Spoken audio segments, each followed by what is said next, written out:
Good morning. I hope you had a beautiful night. And of course, for football lovers, it's been a very long night. Most of the Kenyan fans, but we live to fight another day. It's another great morning. Remember, hashtag is GBS Morning Extra. And today I'm not alone. I'm joined by two gentlemen. Good morning, gentlemen. Good morning, sir. Thank you so much for turning up. Thank you. Thank you so much. Okay, you can introduce yourself. My name is Kennedy Echesa. I am a lawyer by profession and a teacher of law at the University of Nairobi, Parklands campus. Okay, thank you so much. It's a pleasure meeting you. Pleasure too. And of course, Hudson.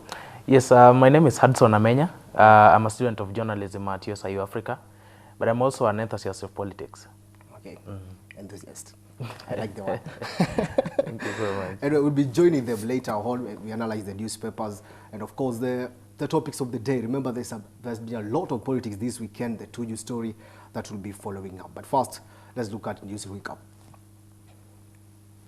A revival of the giant textile factory Rivertex this weekend may usher in a new dawn for both cotton farmers and jobs that will be created that President estimated to be around 3,000.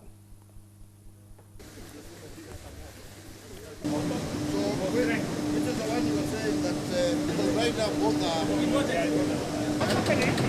We are now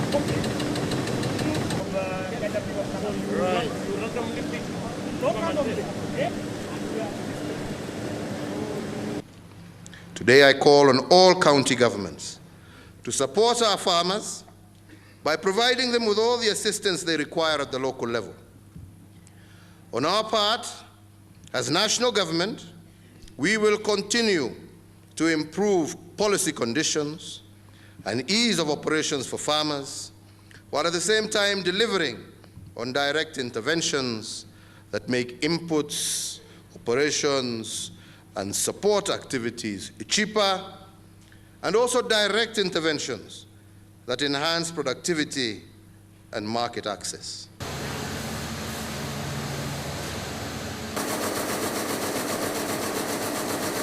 The Kenyan fashion industry is becoming even more vibrant by the day, as evidenced by some of our designers gaining recognition at global fashion events, including the Cannes Festival and the Dakar Fashion Week. I am encouraged by the vibrancy of this sector and our small and medium enterprises that are producing beautifully homegrown alternatives to imported clothing and textiles. Okay, now. So you can see now the machine is now moving.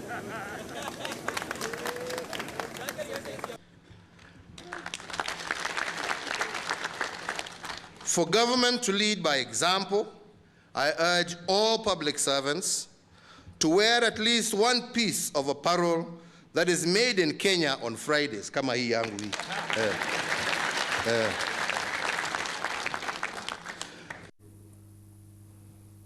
And in commemorating African Public Service Week, President Uhuru Kenyatta has urged public servants to take serious the offices they have been entrusted with and embrace transparency and accountability.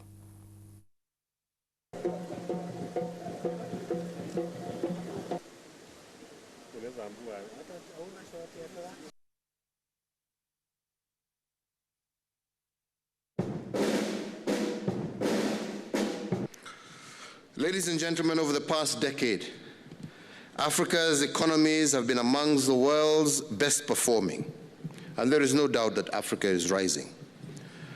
Spurred by the emerging generation of young persons whose vibrancy, innovation, talents, and ability to turn challenges into opportunity provides our continent with a platform for takeoff and sustainable prosperity.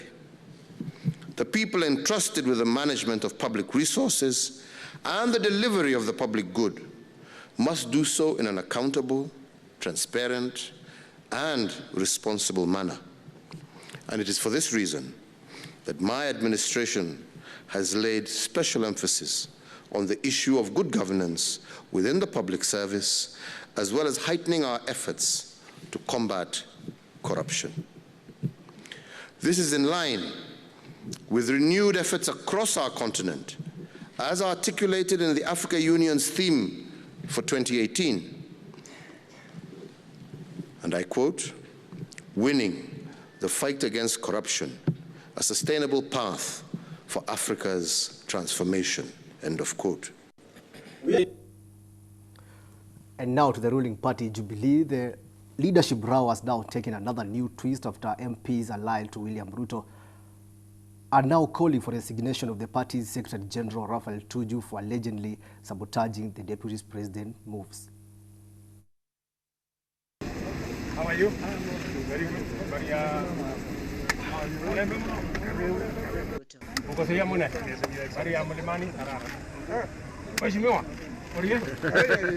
It is very unfortunate that Secretary General ya chama ya Jubilee anaweza kuongea na kupanga jinsi wanaweza kwenda kufufua mambo ya Kiambu kwa mambo ya kanisa. Kwa hivyo leo ningemwambia Raphael Tuju, if you want to engage in divisive politics, you are at the wrong place. Jubilee party is not the party for you. Go to ODM. Hiyo ndio chama imejulikana ya fujo, ya matatizo kila pahali kwenda mbele. Kwa hivyo we want to sound it off to our own Secretary General. Wacha kutuambia ati ile recording is a forgery. If there is anything that is a forgery, it is you yourself who is a forgery. Sababu huwezi kuwa una undermine and sabotaging the road that President Uhuru Kenyatta has set out. Party officials in Jubilee must know that they are managing the party that is responsible for the development of our country. And Jubilee as a party, we undertook that we are going to be a party that is going to unite this country. And we are going to be a party that will eliminate ethnicity and hate and division and build this country on the basis of a manifesto that brings development in every corner of Kenya. Lakini hatutaki Secretary General mwenye kazi yake ni kutaka kuhujumu chama kutoka ndani. Siasa ya siku zijazo lazima tujipange saa hizi kwa siku zijazo, na wasiojipanga watakuja kupangwa. Mnakubaliana na mimi? Sisi tumeona rafiki ni nani, tunataka kujipanga na rafiki. Sasa watu wengi wanasumbuka ati mimi nimetembea Kenya hii. Wangetaka nitembee wapi? Wangetaka niende wapi? Na siku ya kwenda mbinguni haijafika.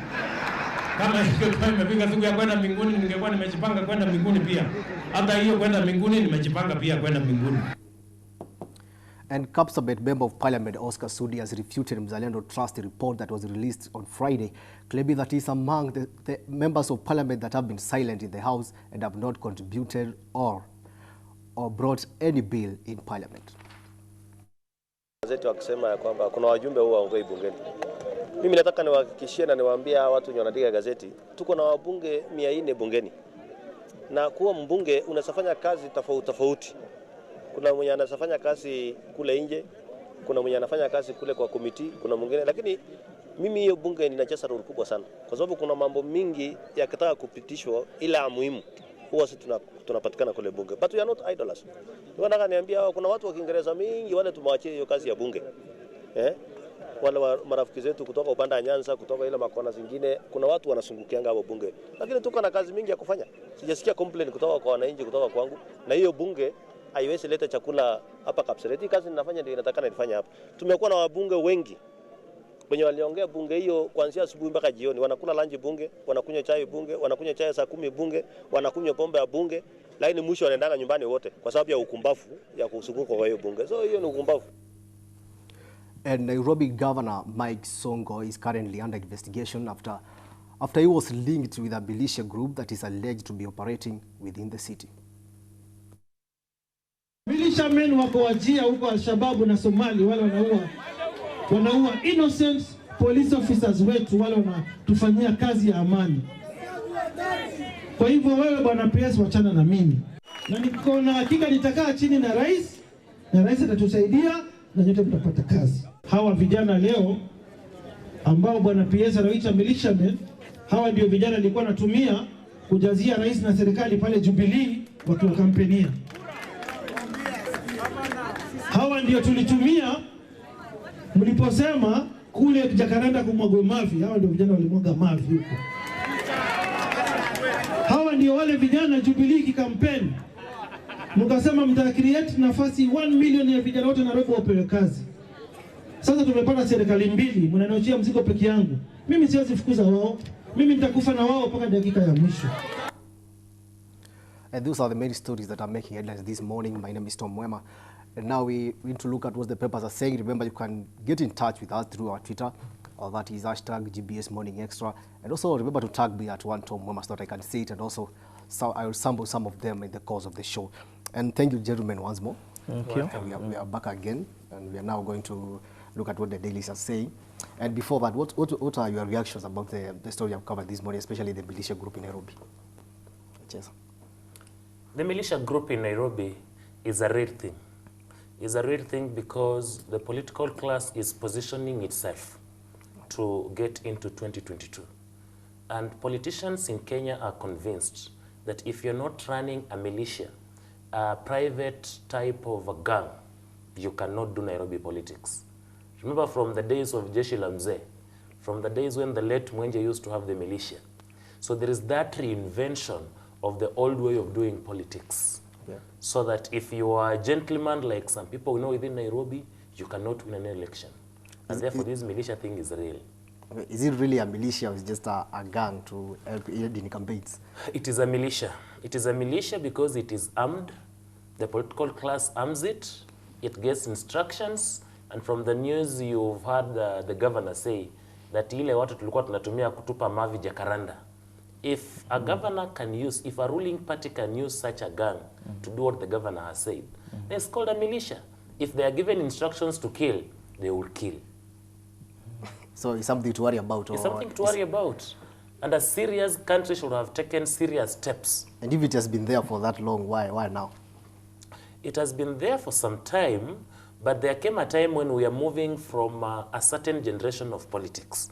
Okay. We were moving away from the confrontational type of politics by the likes of Fred Gumo, the late David Mwenje, but more importantly, because of the 2008 experience. This experience and the subsequent ICC threat, the ICC indictment of 6 Kenyans, made some politicians fear the use of gang or the use of militia, because they knew they will be answerable to the International Criminal Court. But this fear is that it has been overcome by time, and that is why we have the re-emergence of these groups we call militias. Okay. Alson, what's your take on that? Are you aware of that militia too? I am not privy to it. I think the governor knows better than me. Okay. But it's a very unfortunate situation. I agree with what Wakili is saying, that this is a replica of what has always been there every election time, or every time we're heading to a serious election. And if we're not careful, 2022 might be, we might have more militia gangs than there was in 2017 or even 2007. So I think I also share in his sentiments that the politicians are, positioning themselves for the battles ahead. And one of their strategies is to organize people who will frustrate their enemies, and which is not a good thing for this country. It seems like it's a way of politics in this country. It's a way of politics, and it's very unfortunate. Okay. Let's now shift to papers. We'll discuss more about that. And the Standard has given a priority to Uhuru allies back Tuju on Ruto threat. Leaders allied to President defend Party Secretary General Raphael Tuju, asking his critics, majority who are allied to DP William Ruto, to wait for Jubilee elections so that they can elect new leaders. And of course, Kiambu women rep Gabon Mushomba wants elected leaders and state officials blocked from traveling abroad for treatment so that they can do more to improve the local health. And also they have also highlighted the slain Kanu man beat. That is a County Mounds former Kapiego Ward rep Benson Kiptira, who rose against a strong United Republic Party storm to clinch the seat in 2013 general election on a Kanu ticket. Gentlemen, let's talk about this. I don't know whether to start with let's start with this Wamshomba story. Should public officials be blocked from traveling for treatment? That is, in my opinion, a reckless statement from an elected leader. Every Kenyan under our constitution has a right to health. Including leaders. Including leaders. And it is not just health. We call it the highest sustainable standard of health. And therefore, every person must be allowed to seek medication wherever that person wants. It will be wrong because of politics of populism to bar our leaders or anyone for that matter from traveling abroad to get medication. What Wamchomba is saying could be correct politically, but in all other spheres is a statement to make us worry. Because what leaders ought to do is to develop our hospitals. It does not mean that they are developing those hospitals for themselves. That's a selfish way of thinking. Let them make facilities better for this country. Wamchomba is simply telling us that if God tells us our leaders will not fall sick, we would not need to develop hospitals. That's a very serious argument. Anyway. No, I beg to disagree with Wakili on this one. You know, the president has a project, the universal health coverage.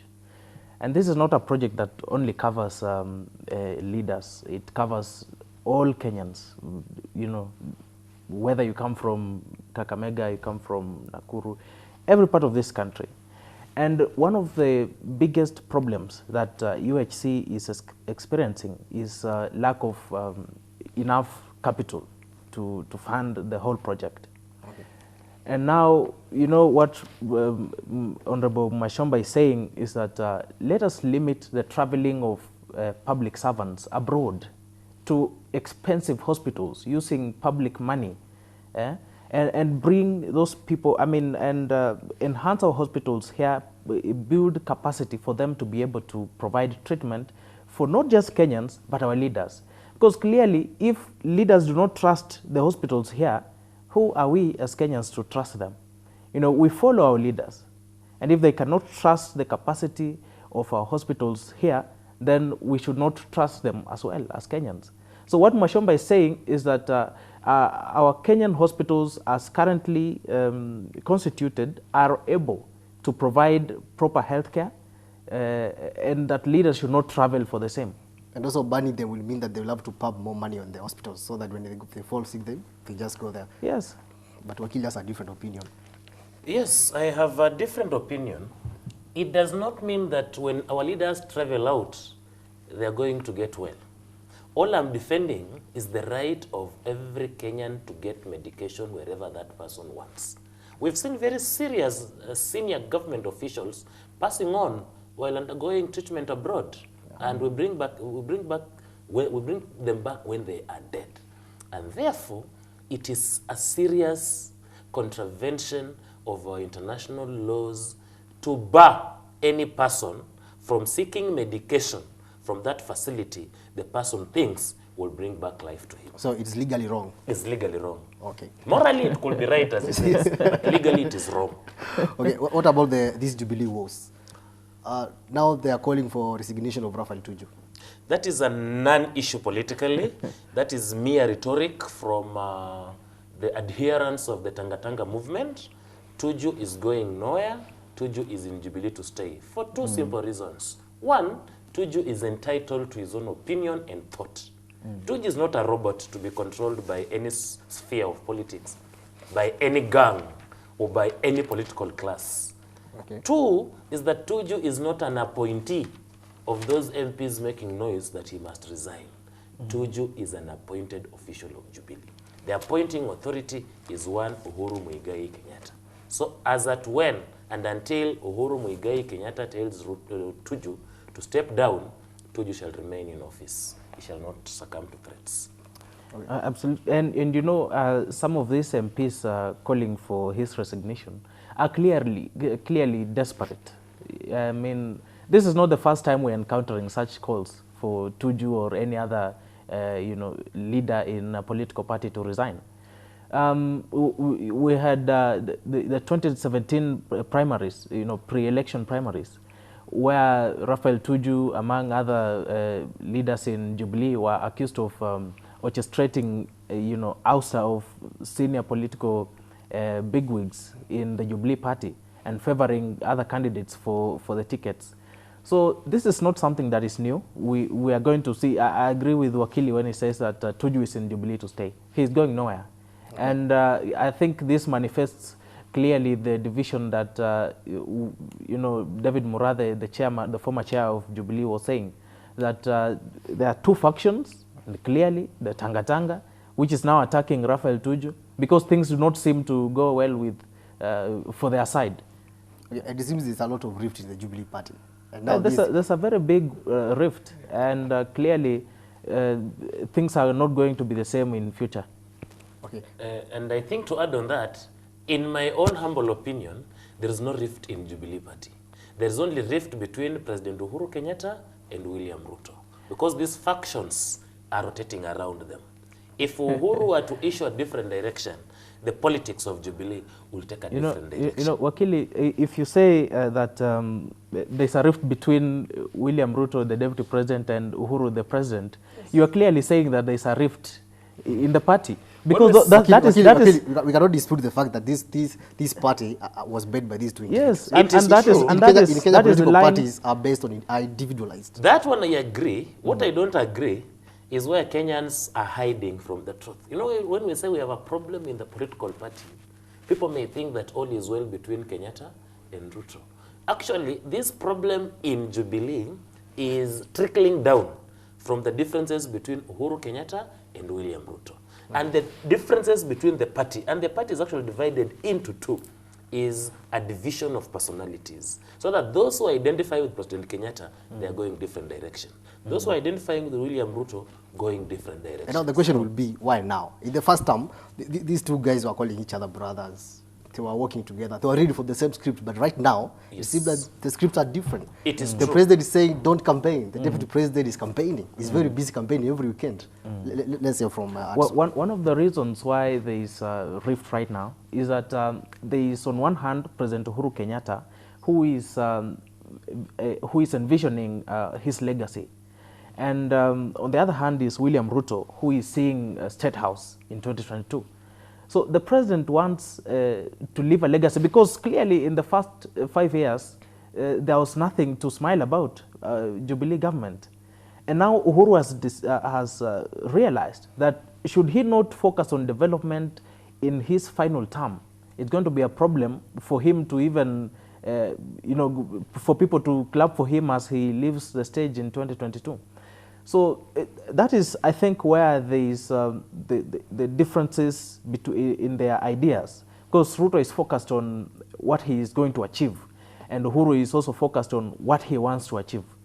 Okay, does it mean that Ruto is the stumbling block towards Uhuru's legacy? Clearly he is. And many times you have seen the president cautioning leaders to campaign. But the deputy president is the very first person who defies that order. And in fact, he is even going ahead to go into the president's backyard to do the same. So clearly, if you defy the president, it means you are not reading on the same script. Okay, Wakili, before you react, let's link that story to this one in the Star. They're saying Uhuru will not hand power to a thief. That is Murathe. Yeah, that's Murathe saying. Yes. The former Deputy Secretary General, Jubilee Party. He's saying you hear someone publicly saying that the war on corruption would not hinder him from becoming the next president. Wakili. Yes. You seem now the Jubilee Party is under real fire right now. The house is under fire. I agree. But this house under fire is the two gentlemen, the purported co-owners of the house, that are in real trouble. When Murathe speaks again, it confirms the worst of my fears and worries, that it is Uhuru speaking. Yes. Murathe and Uhuru are inseparable. When Murathe was issuing outbursts against the DP and making what we could refer to as reckless statements, Uhuru Kenyatta has never confronted Murathe, has never contradicted Murathe. But when Moses Kuria attempted to twist his lips against the president's thinking, he was blasted by Uhuru Kenyatta immediately. True. This tells you one thing, that Murathe speaks Uhuru's mind, and that whatever Murathe speaks has been sanctioned by the owners of Udhamaki. It is the owners of Udhamaki that tell Uhuru what to do. I do think And it was not just the president who did not react on Murathe's statements. Also, members of parliament who are allied to the president did not. Yes, they did not utter a word against Murathe. So it's clear Uhuru is not going to support his deputy, as per now. I was not convinced until the Akurino hosted Uhuru. I was also buying the idea that you see Uhuru could be doing this to doing Raila Odinga and say, let us have peace for the sake of this country. But at an opportune time, he will say, William is my brother, let me support him. But having watched the president lambast his deputy and his critics in vernacular on national television, on a national event, it confirmed to me that the two have parted ways.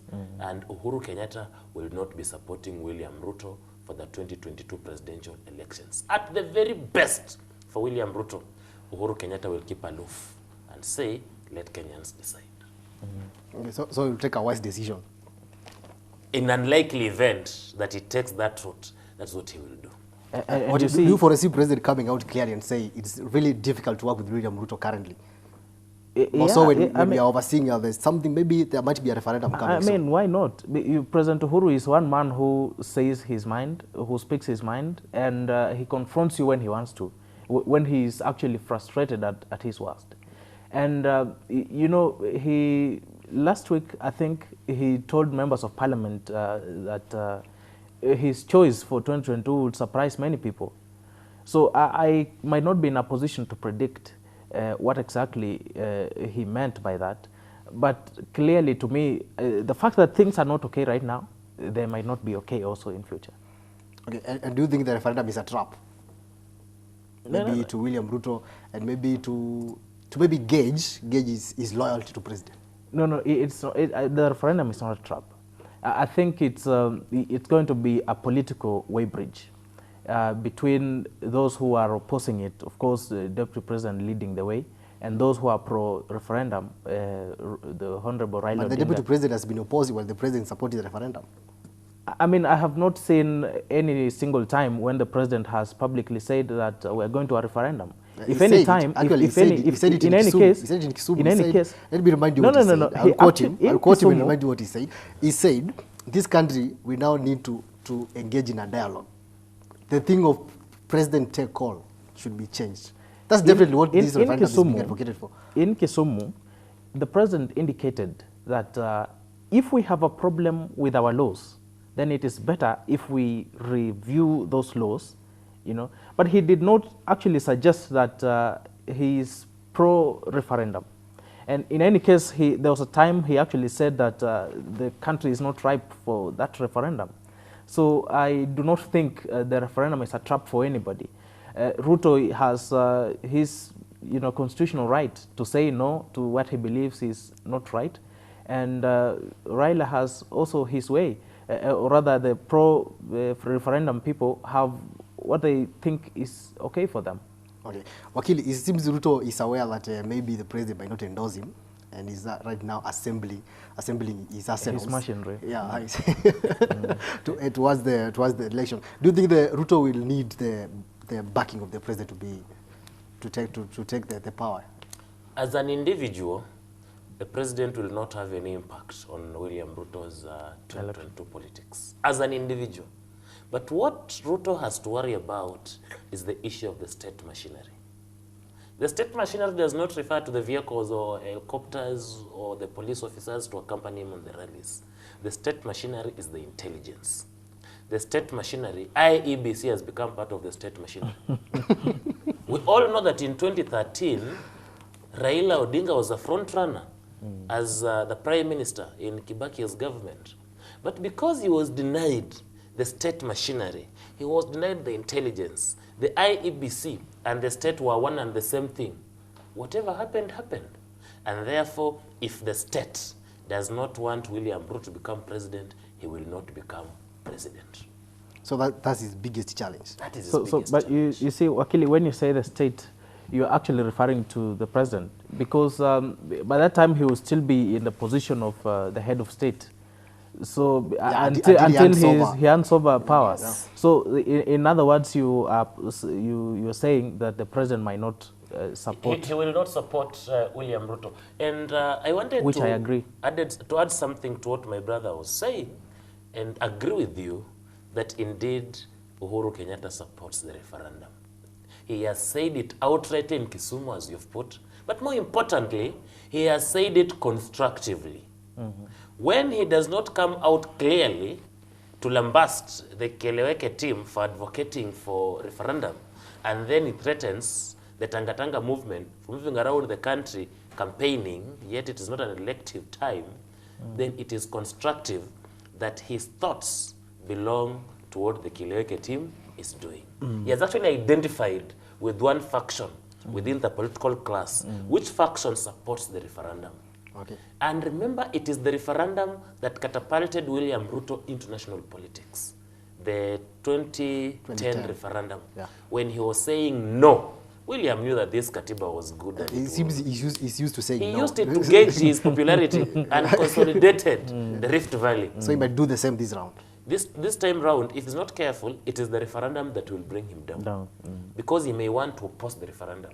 If he opposes the referendum and the referendum wins, that will mark the end of William Ruto. If he supports the referendum and the referendum wins, it will be of no value to him, because we shall go to 2022 not knowing how strong or how weak he is, which will be to his disadvantage. And you see, in my opinion also, if the deputy president was to win the referendum, if he opposes it, if he was to win, then step number one is to consolidate their own house, the Jubilee House. And as currently, as it is currently, we have seen a considerable number of members of parliament within Jubilee supporting the initiatives of the referendum. So what it tells you is that Ruto will have a very big problem as we go forward in terms of consolidating his own people first. So there might be a problem for him to consolidate his house. Okay, and now the Daily Nation, it seems the Daily Nation has somehow shifted the topic to SGR. 3 billion bill for no work on SGR line.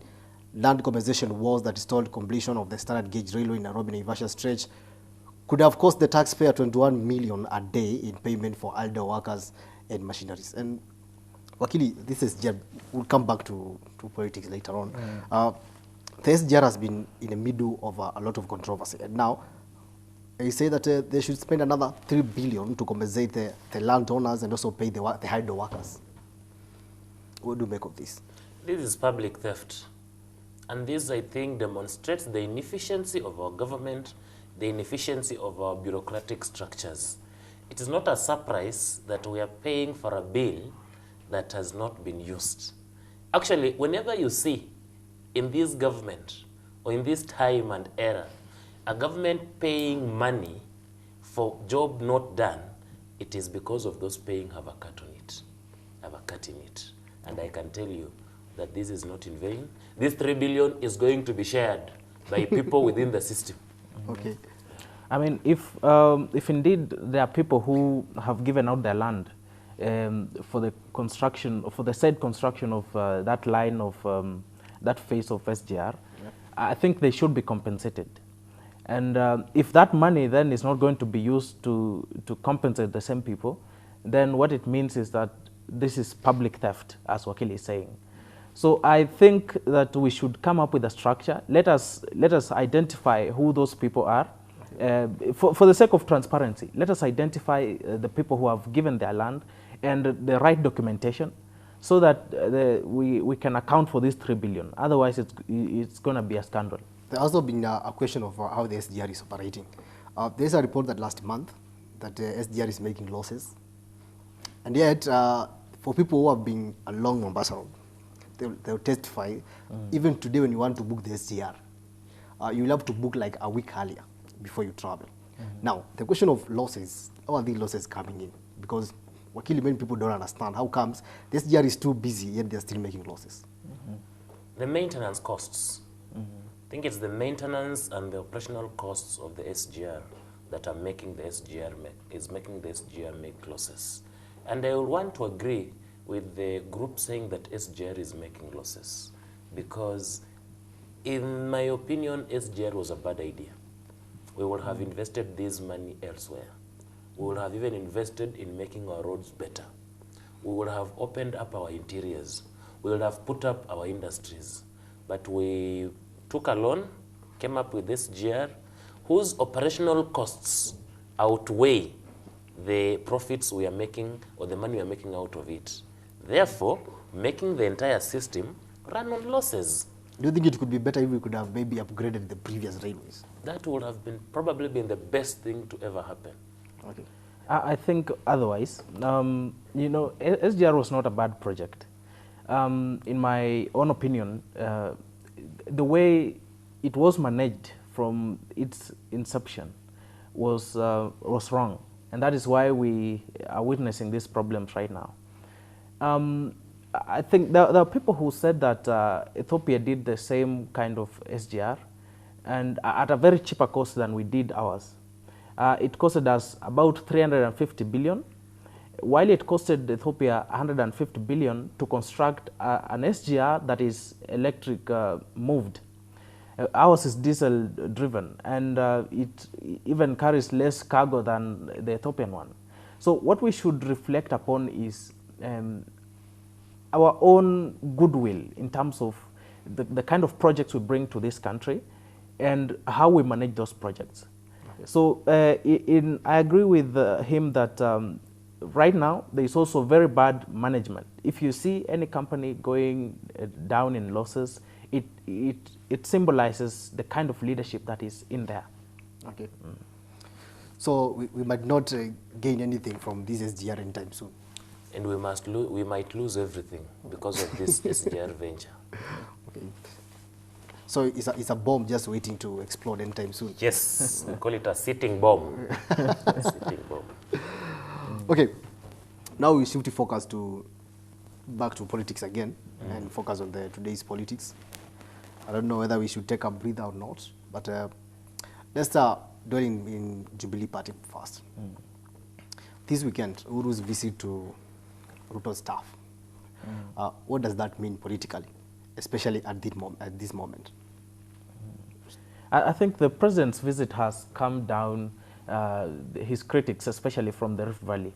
I saw Honorable Oscar Sudi speaking, and he was kind of worried when he was speaking, but he was pointing out something to the head of state, that the region was waiting for him to endorse the deputy president.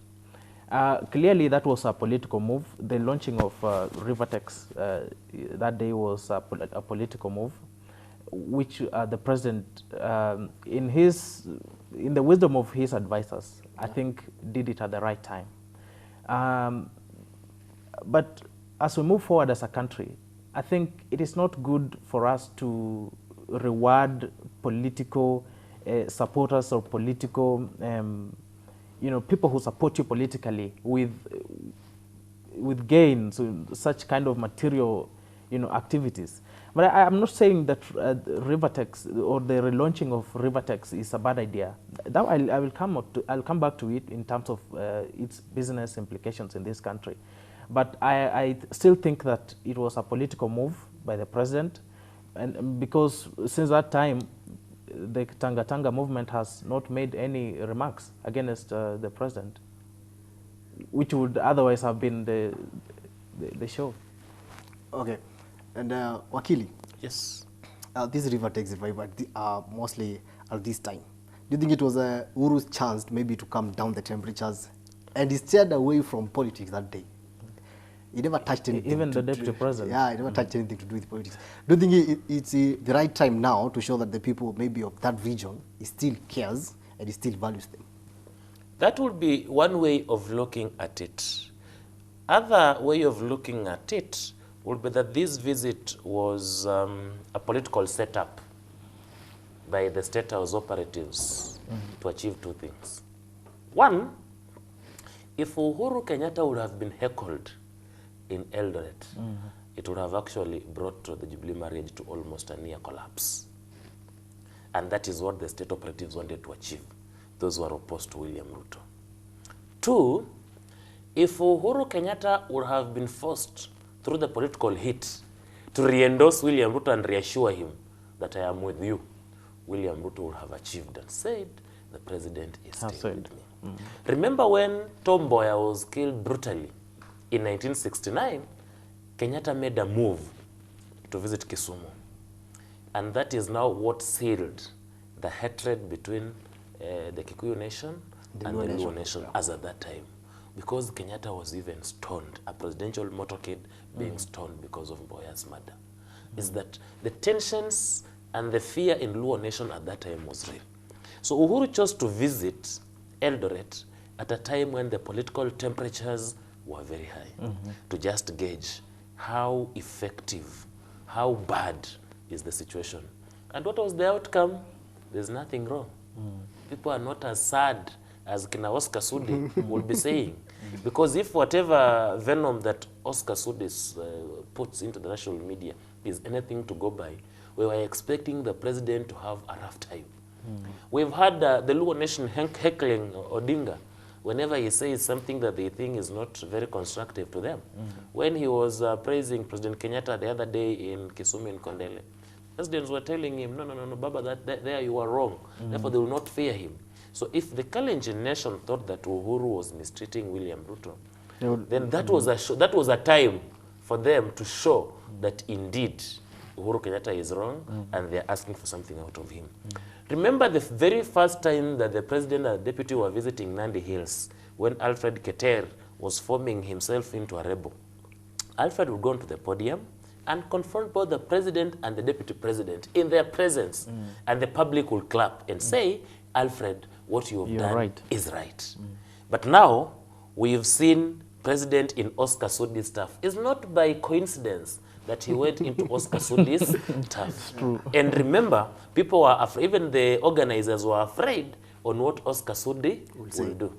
And we have that silent resistance, even among the Kalenjins themselves, that they have not benefited much from the so-called marriage between Uhuru Kenyatta and William Ruto. The maize farmers, for example, are all crying and saying, we are not seeing the benefit of this government. So Uhuru Kenyatta, in a way, is demonstrating to the people of the Rift Valley, the Great North Rift, that look, whereas your son is moving from church to church every Sunday donating tons of cash, I can come with a difference. I can come with development. Let us do development. Let us open these rivertex and let us ensure that the people from this region and the nation benefits from this project. He's doing things differently, and that is how the public is likely to perceive him. Okay, Hudson, do you also think that was a litmus test, according to Wakili? Yes, it was, because this comes days after Honorable Oscar Sudi had bitterly, he's always bitter against President and the so-called, the other faction of Jubilee, Kieleweke team. He has been very critical against that team. And clearly, I agree with Wakili that it was no coincidence. The president decided to go there out of his own strategy. And the response was in favor of the president, because what came out was that the residents do not approve of the kind of politics Mr. Sudi is playing. They actually approve the developmental politics that are championed by President Uhuru Kenyatta. So coming with projects instead of rhetoric, because either way, all the things that Oscar Sudi is championing for is for President Uhuru Kenyatta to publicly say, I'm supporting William Ruto. Oscar Sudi is not even asking the president to come with projects. It's the president who is coming with projects. So I think it was a litmus test, and Uhuru is the winner. Okay. Okay, and Wakili, let's now put another scenario. What do you make of Raila Odinga not being present in that event? Please repeat. What do you make of Raila Odinga not being present at that event? Well. And what if he was there? When you are doing some litmus test, you don't go full hog. It may backfire on you. Next time President Kenyatta goes to the Rift Valley, 2, 3, 4 times, you can be sure he will be accompanied by Raila Amolo Odinga. And Raila Amolo Odinga is a shrewd politician. If he would have been there, he would have played politics according to the circumstances of the day. He would have said, for example, that he has no problem with William Ruto because they are not in competition. And that happens when William Ruto goes to Luo Nyanza for his church tours. He calms and plays second to Baba. When William Ruto accompanies Uhuru Kenyatta to Kisumu, you see, he plays like he is now below the two of them. If Raila would have gone to that particular event, again, it would have been William Ruto on trial. We all know that William Ruto has been to Raila's staff. He has not been heckled. He has been received warmly, even if there was no much cheering, but there are no bad or sad incidents. If Raila Odinga would have gone to Eldoret and he was heckled, then the thinking of the rest of the nation against William Ruto's support base would have changed. Okay. Okay, and now we are taking a breather. We'll be back and continue discussing matters, politics, and of course the events that happened this weekend. And we'll dwell more on, it seems the ODM is benefiting more in the handshake deal than the other party, which is now struggling. That is a fact. Okay, we'll be back with that. And of course, we are now, this is GBS Morning Extra. We'll be back after this short break. Remember, you can continue tweeting us, hashtag GBS Morning Extra. And of course, I'll be sampling some of your tweets when we come back after the break.